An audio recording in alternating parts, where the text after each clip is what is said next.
Hello guys, this is dietitian Nikita Jain. क्या आपने भी कभी ये चीज़ फील की है कि आपको बहुत ज़्यादा शुगर क्रेविंग्स होती हैं? चलते फिरते घूमते फिरते जब भी आप किचन की तरफ आते हैं तो आपको ऐसा लगता है कि एक बाइट उठा के मीठा खा लें। फ्रिज में आप कई बार कुछ मीठा तलाशते हैं। अगर आपके साथ ऐसा होता है तो ये वीडियो आप ही के लिए है, तो इस वीडियो को पूरा ज़रूर देखें। इससे पहले हम शुगर क्रेविंग क्यों होती है, हमें बार बार हमें ऐसा क्यों लगता है कि हमें शुगर खाना चाहिए, उससे पहले हम ये जान लेते हैं कि शुगर हमारी बॉडी पे क्या इम्पैक्ट करती है। क्योंकि हम जितना मन चाहे उतना शुगर खाते हैं, बार बार हमें क्रेविंग आती है, हम खाते हैं, पर हमें ये जानना भी बहुत ज़रूरी है कि बार बार जो ये हम शुगर खा रहे हैं कि यह हमारे शरीर पर क्या इम्पैक्ट डाल सकती है। अगर आप बार बार शुगर खा रहे हैं, ज़्यादा शुगर खा रहे हैं, तो ये शुगर आपको बहुत सारी बीमारियां आपके शरीर में बना सकती है। इसमें है हाइपरटेंशन, कार्डियोवैस्कुलर डिसीज़ जिसमें हमारी हार्ट डिसीज़, सारी हार्ट डिसीज़ आती हैं, हमारी फैटी लिवर, हमारा डायबिटीज़ ऑब्वियसली, एंड हमारा मेंटल हेल्थ को डिस्टर्ब कर सकता है, हमारा पुअर डेंटल कॉज कर सकता है, हमारी जो दांत हैं वो बहुत पुअर हो सकते हैं, इसकी वजह से जॉइंट पेन हो सकता है आपको आगे जाके। उसके अलावा आपको मूड स्विंग्स हो सकते हैं, स्पेशली फॉर फीमेल्स। अगर आप मेनोपॉज के टाइम या फिर PCOS है आपको, या आपका जो आपका ब्लड फ्लो है वो प्रॉपर नहीं आ रहा है, उस टाइम में अगर आप शुगर कंटिन्यूस कंज्यूम करते रहेंगे तो आपको बहुत ज़्यादा मूड स्विंग्स होना स्टार्ट हो जाएगा, इरिटेबिलिटी होगी। तो ये सारे फैक्टर्स होते हैं जो हमारी एक्सेसिव शुगर कंजप्शन से आते हैं। क्योंकि हम इंडियन कल्चर से आते हैं तो हमारी फैमिली में रिफाइंड शुगर का बहुत ज़्यादा कंजप्शन होता है, जो नॉर्मली मैदा से बना होता है, like bread, pizza, pastry, ETC, cookies वगैरह जो भी हम यूज़ करते हैं, ये सारा हम रिफाइंड शुगर होता है। And refined sugar is enemy for optimal health. तो अगर हम कंटिन्यू इसको यूज़ करते हैं तो हेल्थ इश्यूज़ आने ही वाले हैं। हम इसको स्टार्टिंग फेज़ में इतना ऑब्ज़र्व नहीं करेंगे, लेकिन धीरे धीरे जब हमारी एज बढ़ती जाएगी तो हमारे साथ सर्टेन हेल्थ इश्यूज़ दिखना स्टार्ट हो जाएंगे। इसके अलावा आपको बहुत सारी कॉन्ट्रा इंडिकेट्स लाइक PCOS वो भी आपको दिख सकता है। ब्लड शुगर ऑब्वियसली आपको स्पाइक करेगा। ये सारी प्रॉब्लम्स आपको धीरे धीरे दिखना स्टार्ट हो जाएंगी। सो ज़रूरी है, अगर हमें ज़्यादा क्रेविंग हो रही है शुगर की तो हम उसको अभी ही स्टॉप कर दें, सो डैट हमें आगे इन चीज़ों का सामना ना करना पड़े। अब बात कर लेते हैं शुगर क्रेविंग क्यों होती है। शुगर क्रेविंग के बहुत सारे फैक्टर्स हो सकते हैं, ज़रूरी नहीं है कोई एक रीज़न ही हो तभी आपको शुगर क्रेविंग होगी। बहुत सारे फैक्टर्स, बहुत सारे रीज़न्स हो सकते हैं कि आपको शुगर क्रेविंग हो रही हो। इसलिए एक एक पॉइंट को ध्यान से सुनना और ध्यान से समझना बहुत ज़रूरी है, जिससे आप अपनी शुगर क्रेविंग को रोक पाएँ। पहले मैं आपको फैक्टर्स बताऊँगी एंड आफ्टर दैट मैं आपको उसकी सॉल्यूशंस बताऊँगी। सो फर्स्ट रीज़न है लो कैलोरी इंटेक या लो कैलोरी डाइट। हम लोग बहुत कम कैलोरीज़ लेते हैं। जितने भी केसेस मैंने अभी तक हैंडल किए हैं, मैंने डील किए हैं, उन सारे केसेस में एक चीज़ बहुत कॉमन थी। Guess what? यस, वो सारे लोग लो कैलोरी इंटेक पर थे, यानी उनके VMR के, उनकी फिजिकल एक्टिविटी के अकॉर्डिंग जितनी कैलोरीज़ उनको लेनी चाहिए थी उससे बहुत कम कैलोरीज़ वो इंटेक कर रहे थे अपनी डेली लाइफ में। जब हम कैलोरी इंटेक हमारा कम रहता है, हम लो कैलोरी इंटेक कर रहे होते हैं डेली लाइफ में अपनी, तो वो कैलोरीज हमारी बॉडी में सफिशिएंटली नहीं जा रही होती हैं। उस कंडीशन में हमारी बॉडी को जिसको आप कह सकते हैं कि एनर्जी की सबसे ज़्यादा ज़रूरत होती है, क्योंकि एनर्जी नहीं होगी तो हमारी बॉडी वर्क नहीं कर पाएगी, कुछ भी नहीं कर पाएगी, जस्ट हम बेड पर बैठे रहेंगे बस।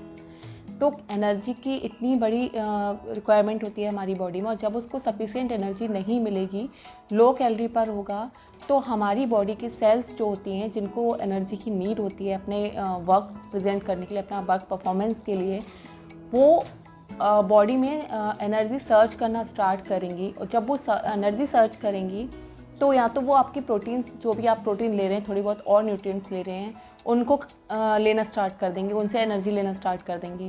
और अगर वो ये सपोज़ ये भी नहीं कर पाते हैं तो वो आपको शुगर क्रेविंग कराना स्टार्ट कर देंगे। उस कंडीशन में आपको शुगर क्रेविंग हो सकती है। सो हमें ये तो पता ही है कि कार्बोहाइड्रेट, प्रोटीन एंड फैट हमारी बैलेंस डाइट का मेजर पार्ट है। ये मैक्रोन्यूट्रिएंट्स होते हैं और ये हमारी बैलेंस डाइट का मेजर पार्ट है।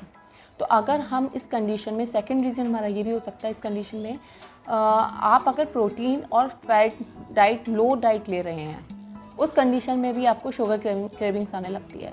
एज़ यू नो, प्रोटीन जो है वो हमारा बॉडी में जब जाता है, वो एक तो डाइजेशन उसका स्लो रहता है, प्रोटीन का डाइजेशन हमारी बॉडी में स्लो रहता है, और दूसरी बात, स्लो डाइजेशन की वजह से वो हमें थ्रू आउट द डे, आप प्रोटीन अगर लेते हैं तो वो आपको फुलर फील कराएगा फॉर अ लॉन्ग टाइम। कि प्रोटीन जो है ना वो एक सेटाइटिंग न्यूट्रिएंट्स है। ये आपको आपकी ब्लड शुगर लेवल को भी नॉर्मलाइज रखता है, ब्लड ग्लूकोज को आपके स्पाइक नहीं होने देता, आपके इंसुलिन को भी वो नॉर्मलाइज रखता है। तो अगर आप डायबिटिक पेशेंट हैं तो डेफिनेटली आपको अपनी डाइट में प्रोटीन इंक्लूड करना ही चाहिए। थर्ड रीज़न ये भी हो सकता है कि अगर आपका स्लीप साइकिल पूरा नहीं हो रहा है, यानी 6 to 8 आवर्स आप प्रॉपर स्लीप नहीं ले रहे हैं, आप अपना नींद 12-1 बजे आप लेटते हैं और मॉर्निंग में आप 5 या 6 बजे उठ जाते हैं, 7 बजे उठ जाते हैं, बट बीच में बार बार आप जग रहे हैं, बार बार नींद आपकी टूट रही है, उस कंडीशन में भी आपको शुगर क्रेविंग्स हो सकते हैं। होता क्या है, जब हमारी स्लीप साइकिल पूरी नहीं होती है या हम एक्सट्रीम वाले स्ट्रेस में होते हैं, बहुत टाइम से डिप्रेशन में होते हैं, उस कंडीशन में हमारे जो हैप्पी हार्मोन्स होते हैं, that is serotonin and second one is dopamine, ये दोनों हार्मोन्स रिलीज़ होना, इनका रिड्यूस हो जाते हैं, रिलीज़ कम होने लगते हैं। इनके रिलीज़ कम होने की वजह से भी हमें शुगर क्रेविंग्स आना स्टार्ट हो जाती हैं, क्योंकि ये हैप्पी हार्मोन्स हैं, और जब ये रिलीज़ कम होंगे तो जाहिर सी बात है हमें मूड स्विंग्स आएंगे, हमें इरिटेबिलिटी हमारी बढ़ जाएगी। तो इनको मैनेज करना बहुत ज़रूरी है, और इसका सबसे अच्छा तरीका यही है कि आप अपनी नींद पूरी लें, स्ट्रेस जितना हो सके कम लें, एंड थर्ड चीज़ जिसके लिए मैं अपने क्लाइंट्स को भी, अपने फैमिली मेम्बर्स को भी, जिनको मैं जानती हूँ, सबको मैं यही सजेस्ट करती हूँ कि आप मेडिटेशन करना स्टार्ट करिए। And yes, of course, dehydration is primary cause for sugar craving. अगर आपको बार बार शुगर क्रेविंग हो सकती है तो हो सकता है कि आपको सिर्फ डिहाइड्रेशन की वजह से हो रही हो, कोई और रीज़न ना हो। तो आप एक काम कर सकते हैं, जब भी आपको शुगर क्रेविंग हो, आप एक ग्लास वाटर उस टाइम पी लीजिए। अगर आपको जो शुगर क्रेविंग हो रही है, अगर वो उस टाइम शांत हो जाती हैं, तो डेफिनेटली ये डिहाइड्रेशन की वजह से ही हो रहा था। स्टिल वो कंटिन्यू होती है तो आप किसी अदर फैक्टर को इंक्लूड कर सकते हैं, उस पर वर्क कर सकते हैं। फिफ्थ जो चीज़ है वो है हमारी हार्मोनल फ्लक्चुएशन, जिसमें आता है हमारा लेप्टिन, इंसुलिन, हमारी जो सेक्स हार्मोन्स हैं, एस्ट्रोजन एंड प्रोजेस्टेरॉन, उनके डिस्टर्बेंस की वजह से कई बार होता है उनमें फ्लक्चुएशन होने लगता है, प्रॉपर हमारे हार्मोन्स वर्क नहीं कर रहे होते हैं।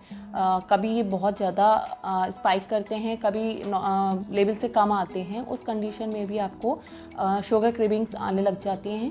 तो इसके लिए बेस्ट तरीका मैं आपको यही सजेस्ट करूँगी कि आप अपनी बीच बीच में ब्लड रिपोर्ट्स कराते रहा करिए। अगर आप 35 क्रॉस कर ली है, आपने एज अपनी 35 क्रॉस कर ली है, तो प्लीज़ हर 1 साल में अपना ब्लड रिपोर्ट ज़रूर कराया करिए। मैं अपने पेशेंट्स को भी ये सजेस्ट करती हूँ, एंड जितने भी मैंने लोगों को हील किया है, यस डेफिनेटली उन्होंने स्टार्ट करा दिया है कराना। तो मैं आपको भी यही सजेस्ट करूँगी कि आप ब्लड रिपोर्ट 1 साल में, अगर 6 महीने में नहीं करा सकते, आप 1 साल में एक बार ब्लड रिपोर्ट्स ज़रूर कराइए, फुल बॉडी चेक। अब बात करते हैं कि करना क्या है। अगर हमें हद से ज़्यादा शुगर क्रेविंग्स हो रही हैं तो हमें करना क्या है। सबसे पहले तो आप अपने डाइट में कार्बोहाइड्रेट, जिसमें कॉम्प्लेक्स कार्बोहाइड्रेट को मैं हमेशा अपनी पेशेंट्स को भी और जिनसे मैं मिलती हूँ उनको मैं सजेस्ट यही करती हूँ कि अपनी डाइट में कॉम्प्लेक्स कार्ब्स को ऐड करें।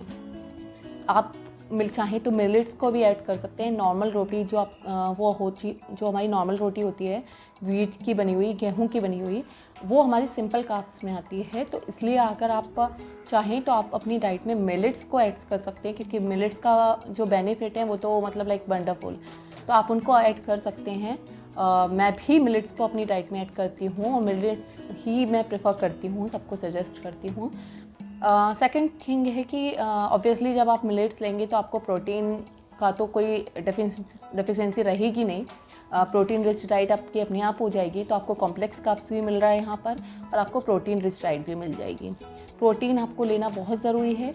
आप अपना कॉम्प्लेक्स कार्ब स्टार्ट कर दीजिए, प्रोटीन स्टार्ट कर दीजिए। थर्ड चीज़ है डिहाइड्रेशन बिल्कुल मत होने दीजिए, चाहे वो सर्दी हो, क्योंकि सर्दी में हमारा वाटर इंटेक बहुत कम हो जाता है।